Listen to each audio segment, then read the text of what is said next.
To understand that night at the gala, you have to understand the Harrison family.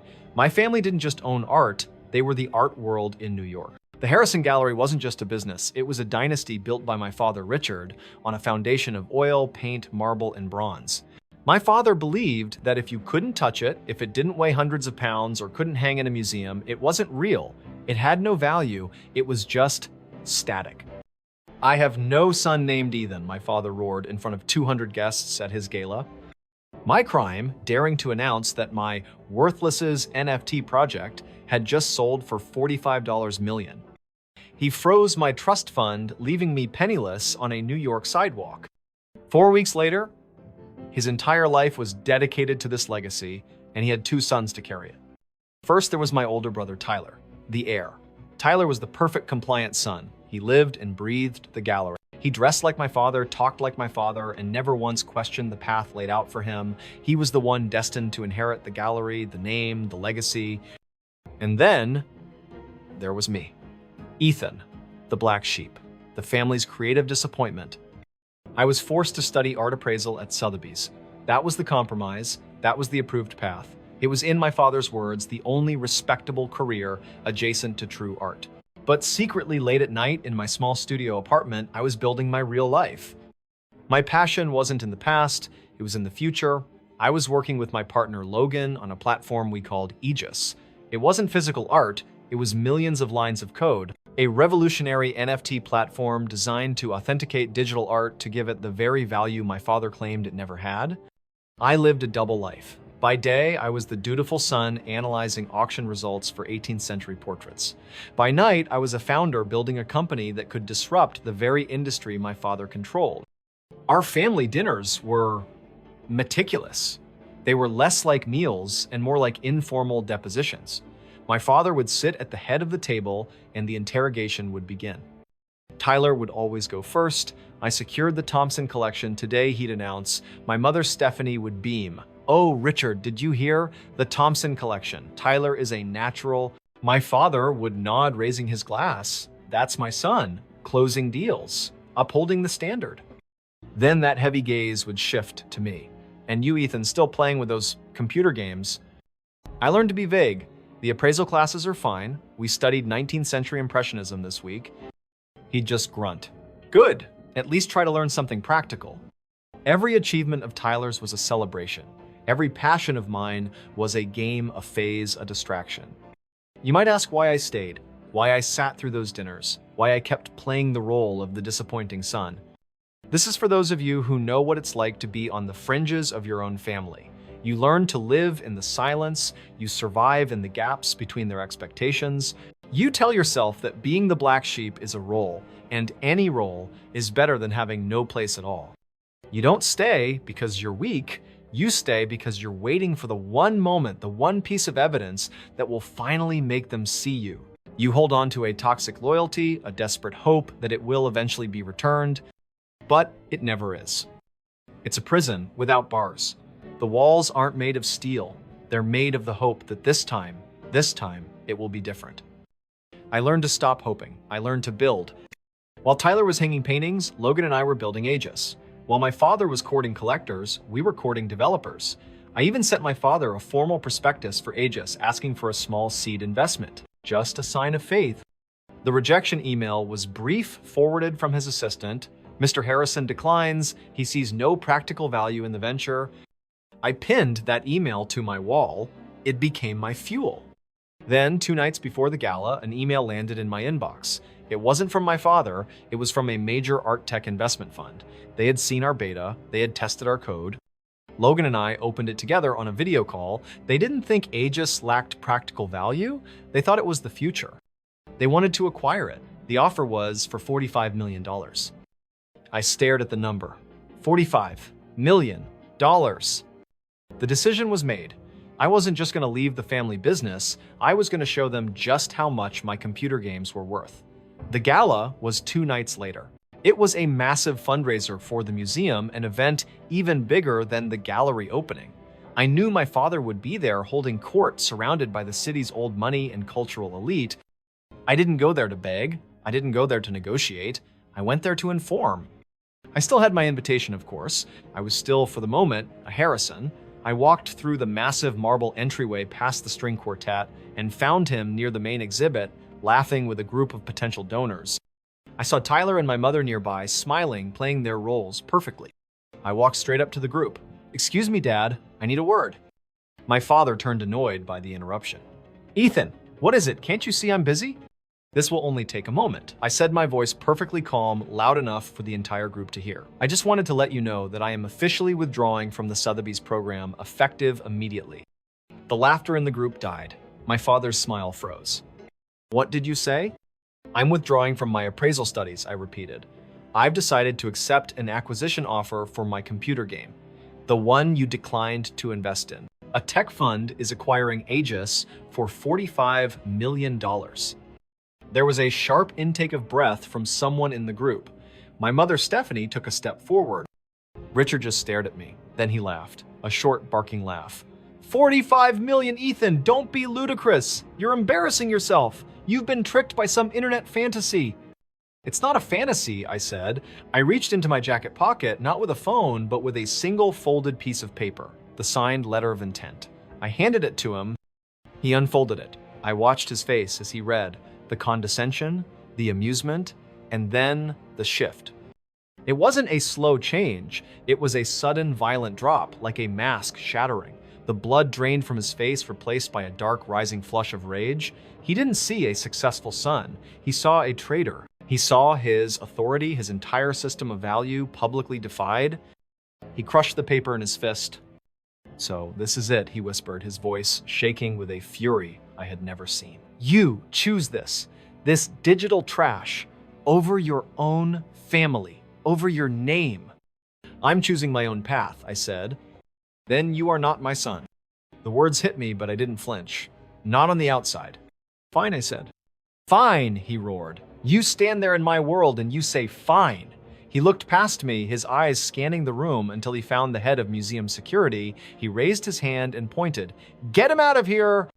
My mother gasped. "Richard, no, not here." "Get him out," my father repeated. The security guard, a large man who looked deeply uncomfortable, approached me. "Sir, I have to ask you to leave." He put a hand on my arm. I didn't resist. I just looked at my father, at my mother, who was now frozen in place, and at Tyler, who was watching with a look of pure, terrified shock. I let them walk me out, through the gala, past the string quartet, past the hundreds of guests who were now silent, all staring. They pushed me through the front doors and out onto the steps. The warm night air hit me, but I felt cold. It had just started to rain, a light, misty drizzle. I stood on the sidewalk, watching as the security guard went back inside. I was disowned. I reached into my pocket for my phone to call a taxi, and then I saw my father still inside, framed by the glass doors. He wasn't looking at me. He was on his phone, his face, a mask of cold fury. I knew even before he was done what he was doing. I knew what the final blow would be. He was cutting the last string. My voiceover, he wasn't just kicking me out, he was making sure I had nothing. He raised his phone. "Yes," I heard him say, his voice carrying through the door. "This is Richard Harrison. I want you to freeze my son's trust fund. Not tomorrow. Immediately. If he's such a successful entrepreneur, he can call his own taxi." The door closed. The lock clicked.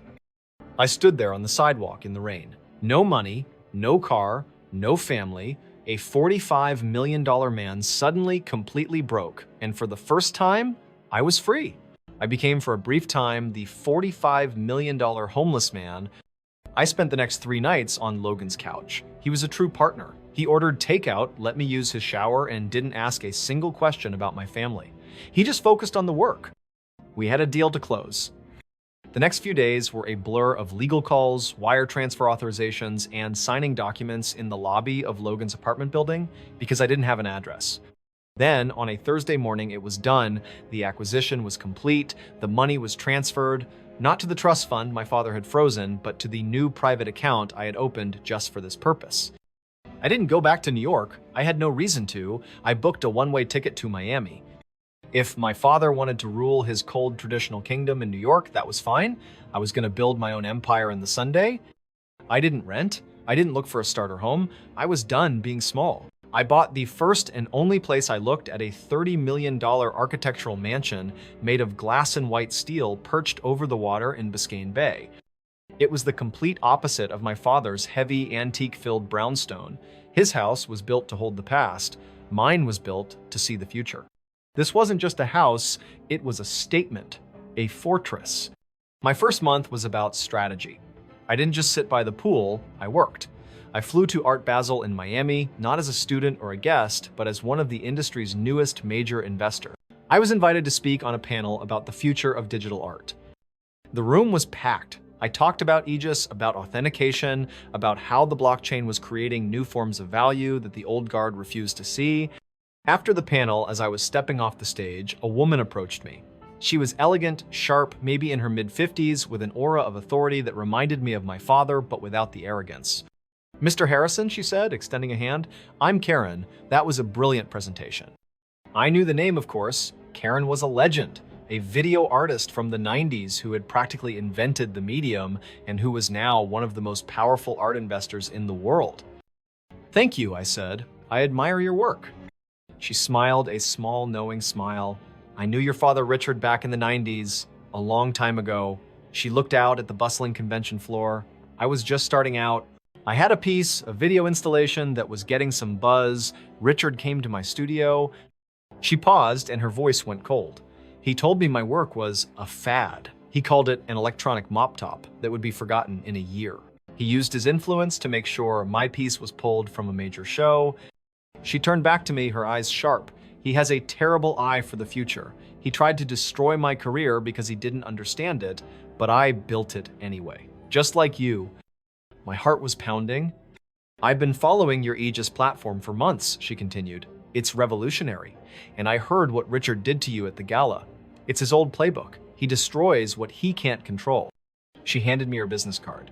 "You have the money now, but money isn't power. Strategy is power. You're the future, Ethan, but the old guard will try to bury you just like they tried to bury me.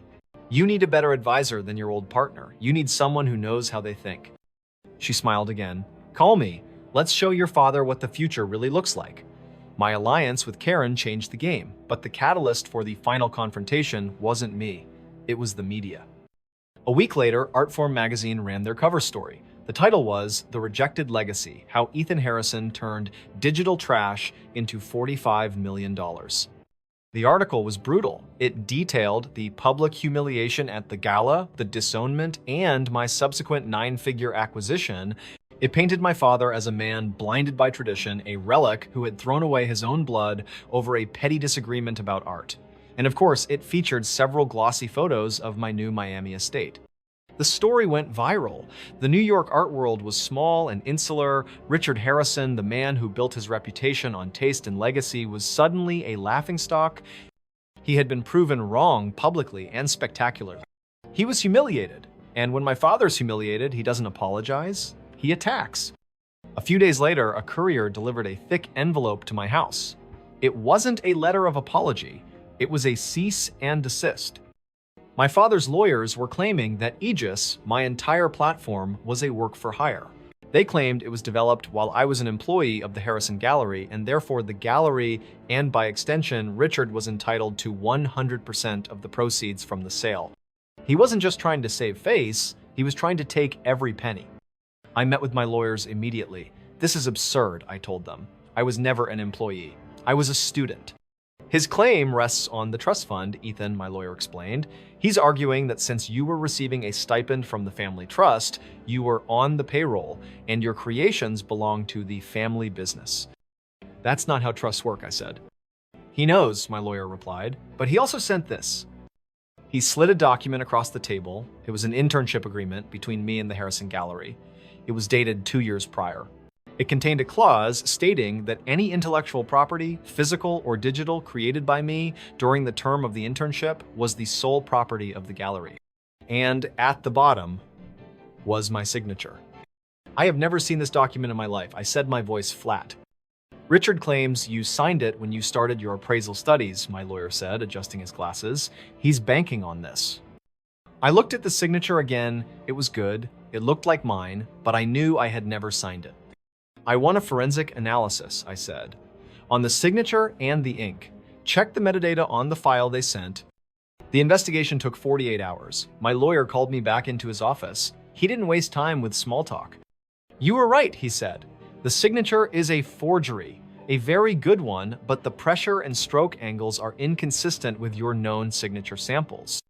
He pushed another report across the desk, and the metadata on the original file, the document was created 3 days ago.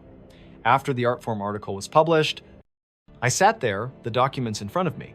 This wasn't just a threat. It wasn't just a lawsuit. The signature was a fake. Silliness is one thing. This was a crime.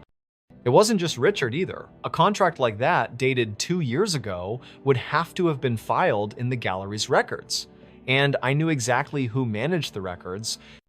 My lawyer's phone rang. He listened, then looked at me. "It's Tyler's attorney. He's offering to cooperate." We had him. A short, blurred flashback, Tyler sitting in a lawyer's office, his face pale. I didn't know what else to do. Dad just told me to find an old template and make it work. He told me to sign it. He said Ethan would never fight it. He said it was just to scare him. My brother, the golden child, the perfect son, was a common forger. This wasn't about family disappointment anymore. This was about criminal fraud. And I had the proof. My family arrived in Miami 3 days later for the reconciliation. I had them meet me on the main terrace. The irony was perfect. They had thrown me out into the cold New York rain, and now they were sitting in my house, sweating under the hot Miami sun, surrounded by $30 million of my success. My father, Richard, started first. He tried to take control to frame the narrative. Ethan, he began attempting a warm tone that didn't fit him. "We're here because this family is about legacy. And you are part of that legacy." I let him talk for about 30 seconds before I held up my hand. "Stop." The word was quiet, but it cut through his speech like glass. He froze. "We're not going to talk about legacy," I said. I reached into my briefcase and pulled out the forensic report. I slid it across the glass table. "We're going to talk about felony fraud." My father looked at the document confused. Tyler's face went white. "That," I said, pointing to the report, "is a detailed analysis proving the internship agreement you sent my lawyers is a forgery. It proves the signature was faked and the document itself was created 3 weeks ago after the Artforum article." My mother, Stephanie, looked genuinely confused. "What? What forgery?" I turned to my brother. "Tyler, tell her." Tyler just stared at the table, his hands shaking. I. Tell her I commanded how Dad told you to make it work, how you found an old template, and how you faked my signature on a backdated contract to try and steal $45 million from me." "Richard," my mother whispered, turning to my father, "is that true?" But Richard was silent, beaten. Tyler just broke. He put his head in his hands and started sobbing right there on the terrace. "I didn't know what else to do. He told me to. He said it was just to scare you, to bring you back in line. I didn't think you'd check." My mother looked like she'd been struck. She looked at my father, her husband, the man whose legacy she had protected her entire life, and she saw him for what he was, a common criminal. "Richard," she said again, her voice dead, "you forged his name." My father, the great patriarch, the king of the New York art world, said nothing. He just stared out at the ocean. "Please," my mother finally whispered, turning to me. Her anger was gone, replaced by a desperate, pleading terror. "Ethan, please, don't do this. Don't send your brother to prison. Don't destroy your father. It will kill this family." They were begging. They had publicly humiliated me, disowned me, frozen my assets, and tried to steal my entire fortune through a criminal act, and now they were begging me for mercy. I let the silence stretch out. I let them sit in the consequences of their actions. "I won't call the police," I said finally. My mother choked back a sob. Richard's shoulders slumped in relief.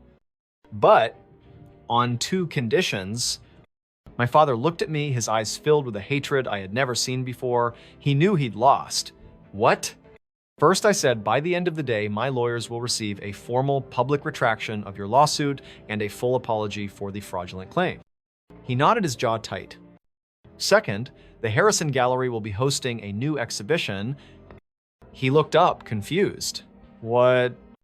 "You are going to host the single largest exhibition of digital and NFT-based art New York has ever seen. It will open in 3 months. You will fund it. You will promote it. and you will write the introduction to the gallery catalog yourself, praising digital art as the new vanguard. My father's face went purple. You want me to endorse that? That trash? You will, I said, my voice, leaving no room for argument. You will use your legacy to legitimize the very thing you tried to destroy. It's either that, or I hand this report over to the district attorney, your choice. He didn't have to say anything. I already knew his answer. The exhibition was, by all accounts, the most humiliating event of my father's career. He did as he was told. He stood on a podium, his voice hollow, and read a speech about the importance of the new digital frontier. It was a public surrender. I didn't attend. I was busy in Miami. The day the exhibition opened, I made my final move. I called a press conference of my own. I announced the formation of the Harrison Future Fund. I endowed it with $20 million. Its sole mission to provide grants and support for digital artists, NFT creators, and anyone challenging the traditional art establishment.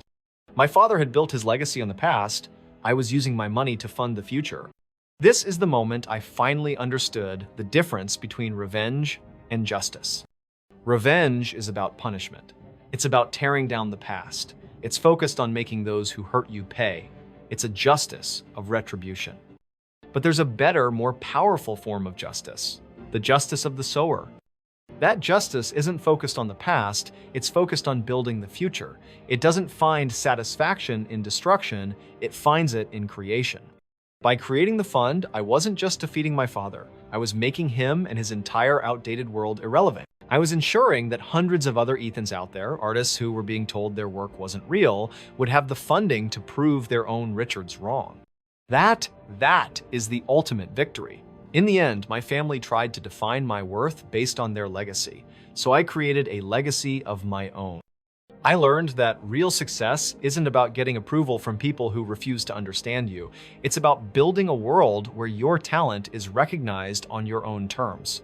I look at this house, this life, and I don't see revenge. I see a blank canvas. I see peace. Have you ever felt like your passion was dismissed by the very people you loved? What did you do to protect your own value? Share your story in the comments below. If this resonated with you, please hit like and subscribe to hear more journeys about finding your own truth.